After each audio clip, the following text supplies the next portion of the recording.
জনগণকে রক্ষা নয় বরং বিএনপির ভারপ্রাপ্ত চেয়ারম্যান তারেক রহমানকে শাস্তি দেওয়াই সরকারের মূল লক্ষ্য বলে অভিযোগ করেছেন দলটির স্থায়ী কমিটির সদস্য নজরুল ইসলাম খান।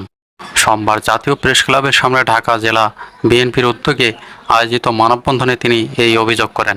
খালেদা জিয়ার নিঃশর্ত মুক্তি ও তারেক রহমানের মিথ্যা মামলা প্রত্যাহার এর দাবিতে এই মানববন্ধন অনুষ্ঠিত হয়। বিএনপি বিরোধী রাজনৈতিক দল হিসেবে দায়িত্ব পালনে বারবার ব্যর্থ হয়েছে বলে মন্তব্য করেছেন আওয়ামী লীগের সাধারণ সম্পাদক, সড়ক পরিবহন ও সেতুমন্ত্রী ওবায়দুল কাদের। বিএনপি সাহায্যের নামে ফটো সেশন করে বলেও মন্তব্য করেন তিনি। সোমবার দুপুরে ধানমন্ডিতে আওয়ামী লীগ সভাপতি রাজনৈতিক কার্যালয়ে এক সংবাদ সম্মেলনে তিনি এসব কথা বলেন। সেতুমন্ত্রী ওবায়দুল কাদের বলেন, আমাদের অভিজ্ঞতা ও বাংলাদেশের যে বাস্তবতা, জলোচ্ছ্বাস, ঘূর্ণিঝড়, বন্যা এসব দুর্যোগপূর্ণ পরিস্থিতি মোকাবিলায় বিএনপির কথা যদি আমি বলি, একটি বিরোধী রাজনৈতিক দল হিসেবে দায়িত্ব পালনে তারা বারবার ব্যর্থ হয়েছে। তারা সাহায্যের নামে ফটো সেশন করে। সেতুমন্ত্রী বলেন, কক্সবাজারে রোহিঙ্গারা যে স্রোতের মতো এসেছে বাংলাদেশে, আমাদের প্রধানমন্ত্রী শেখ হাসিনা মানবিক সাহায্য করেছেন। তিনি আমাদের সীমান্ত উন্মুক্ত করে দিয়েছিলেন উদারভাবে, যেটা সারা বিশ্বে প্রশংসিত হয়েছে। তখন আমরা প্রধানমন্ত্রীর নির্দেশে দিনের পর দিন, মাসের পর মাস রোহিঙ্গাদের সাহায্যে পাশে ছিলাম। তখন দেখা গেছে এক বা বড়জোর দুদিন ফটো সেশনের জন্য গিয়েছে বিএনপি। ঘূর্ণিঝড় রেমালে ক্ষতিগ্রস্তদের সাহায্যের কথা জানিয়ে সেতুমন্ত্রী ওবায়দুল কাদের আরও বলেন, আমাদের বিভাগীয় টিমগুলো ক্ষতিগ্রস্ত এলাকায় সাহায্য করবে।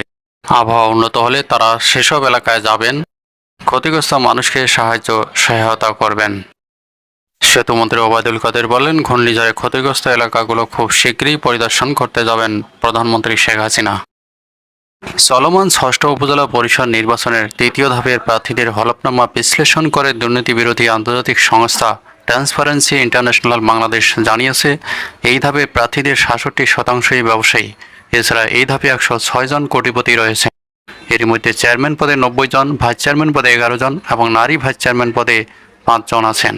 সোমবার রাজধানী ধানমন্ডিতে টিআইবি কার্যালয়ে এক সংবাদ সম্মেলনে প্রার্থীদের বিবরণ তুলে ধরা হয়। টিআইবি জানায়, তৃতীয় ধাপে চেয়ারম্যান প্রার্থীদের 66.53% নিজেকে ব্যবসায়ী হিসেবে পরিচয় দিয়েছেন। দ্বিতীয় সর্বোচ্চ 12.06% পেশা হিসেবে দেখিয়েছেন কৃষিকাজ। পেশার ক্ষেত্রে তৃতীয় ও চতুর্থ অবস্থানে রয়েছেন আইন পেশা 7.69%, শিক্ষকতা 4.37%। একইভাবে ভাইস চেয়ারম্যান পদপ্রার্থীদের 68.99% নিজেদের ব্যবসায়ী হিসেবে পরিচয় দিয়েছেন। নারী ভাইস চেয়ারম্যান পদপ্রার্থীদের 48.54% গৃহিণী। গৃহস্থালির কাজকে তারা পেশা হিসেবে উল্লেখ করেছেন। তাদের প্রায় 32% পেশায় ব্যবসায়ী।